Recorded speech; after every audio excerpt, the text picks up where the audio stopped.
龍門送陪侍御監五嶺選卷134。唐·李頎。萬里番禺地，官人繼帝丘。君為柱下史，將命出東州。歇馬旁川路，張燈臨石樓。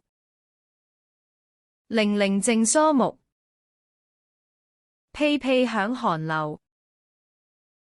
狼葉四方外，梅花五嶺頭。